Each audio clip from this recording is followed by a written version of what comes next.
So just in case you're not familiar, let me give you some background. Jussie Smollett played Jamal Lyons on the hit show Empire. He was Cookie's middle son who had an amazing voice and had some struggles with his father, Lucius, throughout the show. Well, it turns out he actually had an amazing voice in real life and went on to produce some music as well. Well, also in real life, back in 2019, he reported that he was the victim of a hate crime in Chicago. He reported that he had been attacked, he had bleach thrown on him, a noose was placed around his neck, he had been called racial slurs, and there was even a MAGA declaration by his attackers to boot. Well, long story short, Smollett was accused of lying about all of this by the Chicago PD, and ultimately he was charged with 6 charges. In the state of Illinois, the charge is disorderly conduct, and the conduct related to the charge is that you lied to the police. So he was charged with telling 6 different lies to the police officers who arrived on the scene. And so the whole time, Jussie has proclaimed his innocence, and in fact, he even took his case to trial. And during his trial, if you followed it, we were all of us that were fans of Jamal were just hoping and praying that something would come out, some smoking gun, to show that our Jamal was actually a hero in real life like he is on the show. Well, bummer. No such luck. Jamal/Jussie was convicted on all 5 out of 6 of the charges. And just a few days ago, the judge decided his sentence.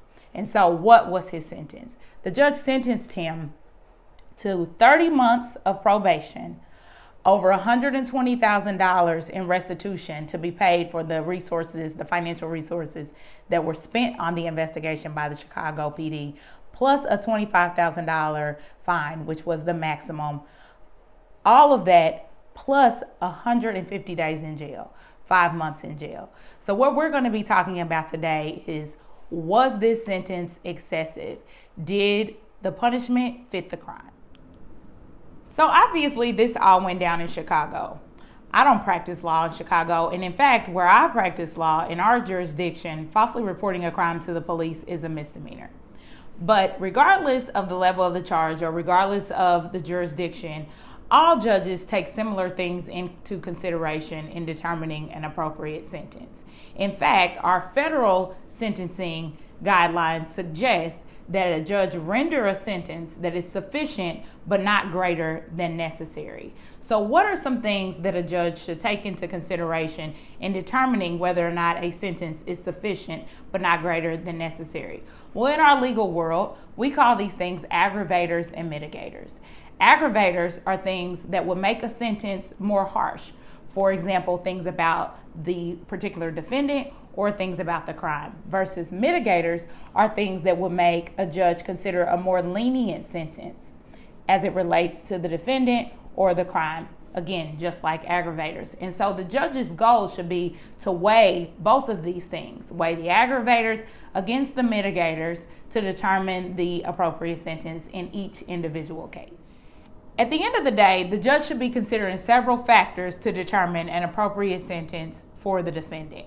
Those factors include ensuring that the public is protected by whatever sentence that he gives. The second is rendering a sentence that reflects the seriousness of the offense, but also provides an appropriate punishment for the crime. And then third, making sure the sentence deters or discourages people from committing this same crime in the future.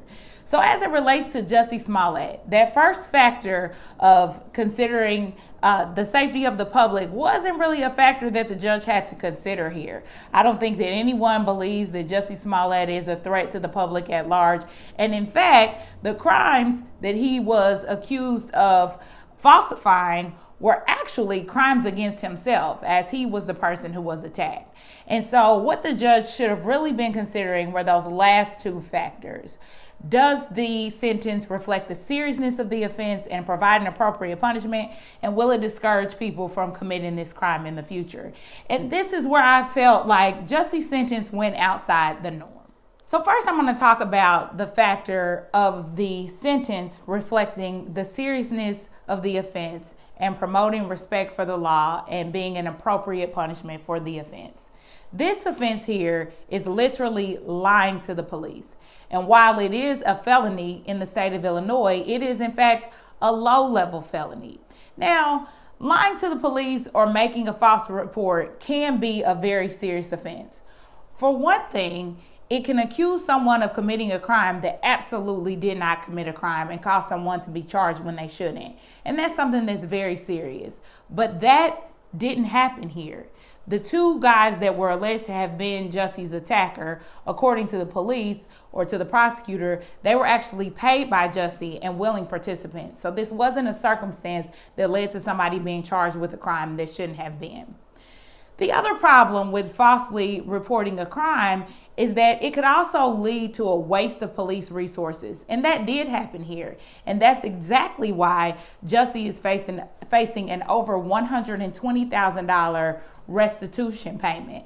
And so that was fulfilled by that restitution payment. So in terms of whether or not the judge could fashion a sentence that met that goal of reflecting the seriousness of the offense and providing an appropriate punishment, considering the circumstances here, which is what the judge should do, only really look at the situation right in front of him and not what could have happened. In this case, that goal could have been achieved simply by that restitution payment. In addition, remember that the judge also has to render a sentence that will promote respect for the law. I'm sure there were many of us that did not even know that it was a crime to lie to the police until this situation came to light. And so as it relates to Jussie's situation and promoting respect for the law, I think the very media attention that this all got and the fact that everyone is now on notice that you can face jail time and you can be prosecuted for lying to the police achieved this goal. In considering whether the punishment is appropriate for that particular crime, the judge should also be ensuring that similar defendants charged with similar crimes are getting similar punishment. I think we'd be hard-pressed to find another person in the Cook County Jail right now serving a 150-day sentence for lying to Chicago PD. I mean, if we think of the crimes that have been in the news lately, we see people who have waged war on the U.S. Capitol on January 6th of 2021 and didn't face any jail time. Now, I understand it's a different jurisdiction. I understand it's a different crime, but it's still problematic. And finally, the judge should try to render a sentence that discourages people from committing this same crime in the future. And I really think that was the judge's main priority in this case, but not in the way that we normally see it, because these were not normal circumstances. In this circumstance, I think the judge made an example out of Jussie because of his celebrity status. The judge was very clear in his sentencing statement as to why he was rendering the sentence that he was. And in fact, there were some specific examples that he gave of what he thought of Jussie's character.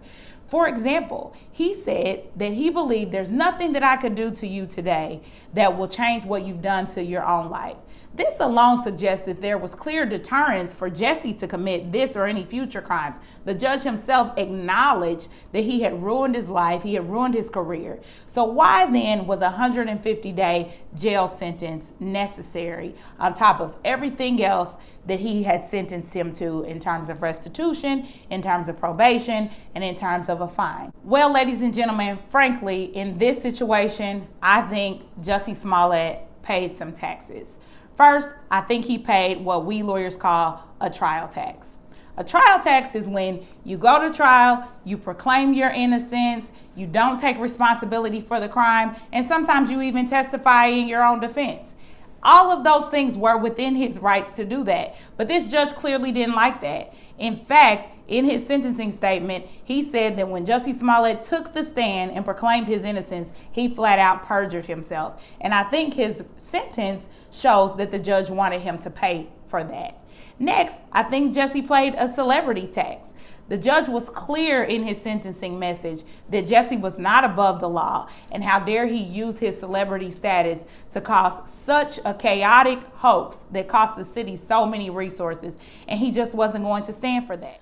So what do we think? Was the sentence excessive? In my opinion, yes. If we were to balance all of the things that the judge should consider Jussie as a whole person and all the things that he's done well in his life against this one bad thing, on top of balancing the seriousness of this particular offense, I think the goals of sentencing could have been achieved just with that 2.5 years of probation, that $120,000 restitution, and that maximum $25,000 fine. That's all for this video. Thanks for tuning in. If you enjoyed it, please give me a thumbs up. If you'd like to see future reaction videos, please feel free to leave me a topic in the comments below. And if you want to see more reaction videos or any videos from Katie the Closer TV, be sure to hit that subscribe button so that you receive future video notifications.